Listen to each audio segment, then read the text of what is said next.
Shailaja teacher കേൾക്കാമോ? കേൾക്കാം. നോക്കൂ, ഹേമ കമ്മിറ്റി റിപ്പോർട്ടിലെ ഗുരുതരമായ ആരോപണങ്ങൾ, മൊഴികൾ നമ്മളിപ്പോൾ എല്ലാവരും വായിച്ചു കഴിഞ്ഞിരിക്കുകയാണ്. സർക്കാർ ഇതിന്മേൽ എന്ത് നടപടിയെടുക്കുന്നു എന്നുള്ളതാണ് ഏറ്റവും പ്രധാനപ്പെട്ട കാര്യം. നിയമ നടപടികളിലേക്ക് കടക്കണം എന്നുള്ള ആവശ്യം ശക്തമായി തന്നെ ഉയരുകയാണ്. പക്ഷേ അതിൽ ഈ ഇരകളായവർ ഓരോരുത്തരും പരാതി നൽകിയാലേ അങ്ങനെ കടക്കാൻ കഴിയൂ എന്ന രൂപത്തിലുള്ള പ്രതികരണവും സർക്കാരിൻ്റെ ഭാഗത്തുണ്ടാകുന്നു. യഥാർത്ഥത്തിൽ അങ്ങനെ വേണ്ടതില്ല എന്ന് നിയമവിദഗ്ധർ തന്നെ പറയുകയാണ്. അവരെ കൊണ്ട് വീണ്ടും ഈ തരത്തിൽ ഒരു ബുദ്ധിമുട്ടുണ്ടാക്കുന്ന നടപടികളിലേക്ക് അവർ അതിൽ ഭയന്നാണല്ലോ, ഈ ഹേമ കമ്മിറ്റിക്ക് മുന്നിൽ തന്നെ ഭയന്നാണ് പലതും തുറന്നു പറഞ്ഞിട്ടുള്ളത്. അപ്പോൾ അവർക്ക് ബുദ്ധിമുട്ടുണ്ടാക്കാത്ത രീതിയിൽ ഈ വേട്ടക്കാരെ എങ്ങനെ പിടികൂടും? ഇതില് നമ്മള് ഈ സിനിമാ രംഗത്തുള്ള ഇത്തരത്തിലുള്ള അരാജകത്വം, ക്രൂരതകൾ അത് അവസാനിപ്പിക്കണമെന്ന് കരുതിക്കൊണ്ട് തന്നെയാണ് WCCയുടെ എല്ലാം പരാതിയുടെ അടിസ്ഥാനത്തിൽ ആ സമയത്ത് ഒരു പ്രത്യേക കമ്മീഷനെ, വളരെ കരുത്തുറ്റ ഒരു കമ്മീഷനെ ഇത് സംബന്ധിച്ച് അന്വേഷിക്കാൻ സർക്കാർ ചുമതലപ്പെടുത്തുന്നത്. കഴിഞ്ഞ ഗവൺമെന്റ് ആ സമയത്ത് ഞാനും ഉണ്ടായിരുന്നു മന്ത്രിസഭയിൽ ഈ കാര്യങ്ങളെല്ലാം ചർച്ച ചെയ്യുന്ന സമയത്ത്.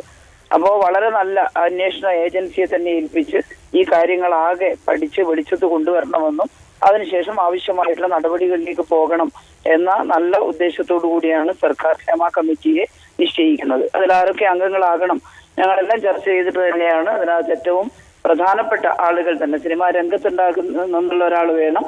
അതുപോലെ തന്നെ മറ്റ് നിയമരംഗത്തുള്ള ജസ്റ്റിസ് ശ്യാമയുണ്ട്, KB വത്സരകുമാരി കൂടി അതിലുണ്ടായിരിക്കണം എന്ന് തീരുമാനിച്ചുകൊണ്ടാണ് ഈ കമ്മീഷനെ നിശ്ചയിക്കുന്നത്. ജസ്റ്റിസ് ശ്യാമയുടെ നേതൃത്വത്തിൽ അത് വളരെ ഭംഗിയായിട്ട് നിർവഹിക്കുകയും സിനിമാ രംഗത്തുള്ള ഇത്തരത്തിലുള്ള ഈ പറഞ്ഞു കേട്ട എല്ലാ കാര്യങ്ങളും, അത് പലത് ഇവിടെ നമ്മൾ പറഞ്ഞല്ലോ, ഈ വനിതാ ആർട്ടിസ്റ്റുകൾ ഉള്ള സമയത്ത് അവർക്കൊരു ബാത്റൂം പോകാനുള്ള സൗകര്യം പോലും, വസ്ത്രം മാറാനുള്ള സൗകര്യം പോലും ചെയ്യുന്നില്ല. അതൊന്നും ചെലവൊന്നുമല്ല, ആ ചെലവ് തന്നെയാണ് സിനിമയുടെ ചെലവ്. അപ്പൊ ഒരു സാധാരണ, ഞാൻ നേരത്തെ പറഞ്ഞ ഒരു സ്കൂൾ യുവജനോത്സവത്തിന്റെ സമയത്ത് പോലും ഗ്രീൻ റൂമിൽ പെൺകുട്ടികൾക്ക് പ്രത്യേക സൗകര്യം ഒരുക്കി കൊടുക്കാൻ നമ്മൾ തയ്യാറാവുന്നുണ്ട്. എവിടെയെങ്കിലും തയ്യാറായിട്ടില്ലെങ്കിൽ അതിനെതിരെ പ്രതിഷേധിച്ചുകൊണ്ട് അത് ചെയ്യിപ്പിക്കുന്നുണ്ട്. അപ്പോൾ ഒരു സിനിമ ഇൻഡസ്ട്രിയിൽ ആ ചെലവിന്റെ കൂട്ടത്തിലുള്ള ഏറ്റവും പ്രധാനപ്പെട്ട ചെലവ് ഇത് തന്നെയാണ്. ആർട്ടിസ്റ്റുകൾക്ക് ആവശ്യമായിട്ടുള്ള ഇത്തരത്തിലുള്ള പ്രാഥമിക സൗകര്യങ്ങൾ ഏർപ്പെടുത്തുക എന്നുള്ളത്. അവിടെ കാണിക്കുന്ന സ്ത്രീ വിവേചനം പൊറുക്കാൻ കഴിയാത്തതാണ്. ഇനി സർക്കാർ എന്ത് ചെയ്യുന്നു എന്ന് ചോദിച്ചാൽ, സർക്കാർ നിശ്ചയിച്ച കമ്മീഷന്റെ റിപ്പോർട്ട് കിട്ടി, അതെന്തേ നേരത്തെ പ്രസിദ്ധപ്പെടുത്താത്തതെന്ന് പലരും ചോദിച്ചു. പക്ഷെ അതിന്റെ കാരണങ്ങളെല്ലാം ഇപ്പോൾ പറഞ്ഞു കഴിഞ്ഞിട്ടുണ്ട്. ബഹുമാനപ്പെട്ട സാംസ്കാരിക വകുപ്പ് മന്ത്രി തന്നെ അത് പ്രസിദ്ധപ്പെടുത്താനുള്ള ലീഗലായിട്ടുള്ള ഒരു പെർമിഷൻ കോടതിയിൽ നിന്ന് കിട്ടിയപ്പോൾ അത് പ്രസിദ്ധപ്പെടുത്തിയിട്ടുമുണ്ട്. ഇനിയത്തെ ചോദ്യം, ആ റിപ്പോർട്ടിലുള്ളതനുസരിച്ച് കേസെടുക്കാമോ എന്നാണ്. അത് ശരിക്കും നിയമപരമായിട്ട് ഇപ്പം സ്മൃതി പറയുന്ന സമയത്ത് അതിന് ലീഗാലിറ്റി ഉണ്ട് എന്ന് പറഞ്ഞു. എനിക്കത് പൂർണ്ണമായിട്ടും അറിയില്ല. കാരണം ഒരു പൊതുമൊഴിയെ അടിസ്ഥാനമാക്കി കേസെടുക്കാൻ പറ്റില്ല. കേസെടുക്കാമെന്നാണ് നിയമവിദഗ്ധർ പറയുന്നത് ടീച്ചർ. ടൊമാറ്റോ ചില പോക്സോ കേസിലൊക്കെ ആണെങ്കിൽ എടുക്കാം. ഞാൻ പറയട്ടെ, എടുക്കേണ്ടതാണ്. പക്ഷെ അങ്ങനെ എടുത്താൽ ആ പരാതിക്കാര് ഏത് സ്ഥലത്ത് എവിടെ വെച്ച് ആരെന്നെ പീഡിപ്പിച്ചു, അതാണ് കോടതിയിൽ വ്യക്തമായ തെളിവുകളടക്കം കൊടുക്കേണ്ടത്.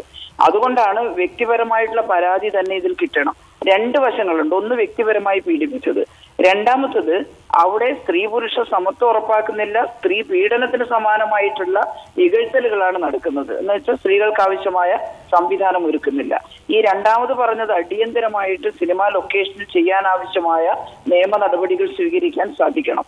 അതങ്ങനെ ചെയ്യാം. എന്നാൽ വ്യക്തിപരമായ ആക്ഷേപത്തിന്റെ കാര്യത്തിൽ വ്യക്തിപരമായ പരാതി ഉണ്ടാകുന്നതാണ് ഏറ്റവും നല്ല ബലത്തോടു കൂടി ആ കേസ് അന്വേഷിക്കാനും കുറ്റവാളിയെ ശിക്ഷിക്കാനും സാധിക്കുക.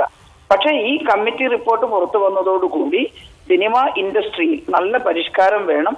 എവിടെയെങ്കിലും രജിസ്ട്രേഷനുള്ള ആളുകൾ മാത്രമേ ഓഡീഷൻ അടക്കം ആളുകളെ വിളിക്കാവൂ എന്നുള്ളത് പലരും അഭിപ്രായപ്പെടുന്നത് അത് ശരിയാണ്. അതുപോലെ നിർമ്മാതാവും സംവിധായകനും എല്ലാം ഈ പറയുന്ന എല്ലാ സൗകര്യങ്ങളും ലൊക്കേഷനിൽ ഒരുക്കണം എന്നുള്ളത് കർശനമായി നിർദ്ദേശിക്കാൻ സാധിക്കും. അതുകൊണ്ട് വ്യക്തിപരമായിട്ടുള്ള ഇന്നയാൾ ആക്രമിച്ചു എന്നുള്ള പരാതി കിട്ടുമ്പോൾ ആ പരാതിയിൽ ഗവൺമെന്റിന്റെ സപ്പോർട്ടോടുകൂടി കോടതിയിൽ പോകാൻ സാധിക്കും. കോടതി തന്നെയാണ് ആ കാര്യത്തിൽ അന്തിമ തീരുമാനം എടുക്കേണ്ടത്. രണ്ടാമത്തെ കാര്യം, ലൊക്കേഷനിൽ ഇത്തരത്തിലുള്ള ഇകഴ്ത്തലുകൾ പീഡന സമാനമായിട്ടുള്ള ഇകഴ്ത്തലുകൾ എന്ന് പറയാം. അതാണ് വസ്ത്രം മാറാൻ പോലും സൗകര്യം ഇല്ലാത്തത്. അത്തരം സൗകര്യങ്ങൾ നിർബന്ധമായും ഉണ്ടാകണമെന്ന് നിർദ്ദേശിക്കാൻ സാധിക്കും. അതിനുവേണ്ടി തീരുമാനമെടുക്കാൻ സാധിക്കും. ഈ രണ്ട് കാര്യങ്ങളും ബഹുമാനപ്പെട്ട സാംസ്കാരിക വകുപ്പ് മന്ത്രി തന്നെ പറഞ്ഞിട്ടുണ്ട്. അതിന്റെ നിയമപരമായ വശങ്ങൾ പരിശോധിച്ച് രണ്ട് കാര്യങ്ങളിലും നടപടി ഉണ്ടാകുന്നതിന് വേണ്ടിയാണ് കമ്മീഷൻ നിശ്ചയിച്ചത്. ആ കമ്മീഷന്റെ റിപ്പോർട്ടാണ് ഇപ്പൊ നമ്മൾ ചർച്ച ചെയ്യുന്നത്. അപ്പൊ ഇതോടുകൂടി മലയാള സിനിമ ഇൻഡസ്ട്രിയിൽ മാത്രമല്ല പലയിടത്തും ഈ കാസ്റ്റിംഗ് കൗച്ചൊക്കെ പറയുന്നത് കേട്ടിട്ടുണ്ട്, പലയിടത്തും പ്രക്ഷോഭം ഉണ്ടായിട്ടുണ്ട്. നമ്മുടെ കേരളത്തിൽ നമുക്ക് ഈ കാര്യങ്ങൾക്കെതിരെ ശക്തമായി ഒരുമിച്ച് നിന്ന് പ്രവർത്തിക്കാൻ സാധിക്കണം. ടീച്ചർ, ഇപ്പോൾ ഈ നിയമ നടപടി വേണം എന്നുള്ളത് തന്നെയാണോ ടീച്ചറുടെയും അഭിപ്രായം? കാരണം ഞാൻ മനസ്സിലാക്കുന്നത് സർക്കാർ ഇപ്പോൾ ഒരു കോൺക്ലേവ് വിളിച്ച് ഒരു ചർച്ചയിലേക്ക് കടക്കുമ്പോൾ ഇപ്പോൾ ഈ ആരോപണ വിധേയരുടെ പേരുകൾ നമുക്കറിയില്ല, പക്ഷേ ഹേമ കമ്മിറ്റിക്ക് അറിയാം.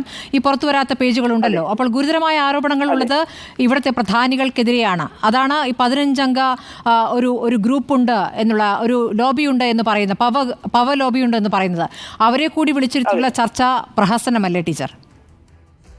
ഇതില് ആരുടെ പേരാണെന്ന് എനിക്ക് ശ്രുതിക്കും അറിയില്ലല്ലോ.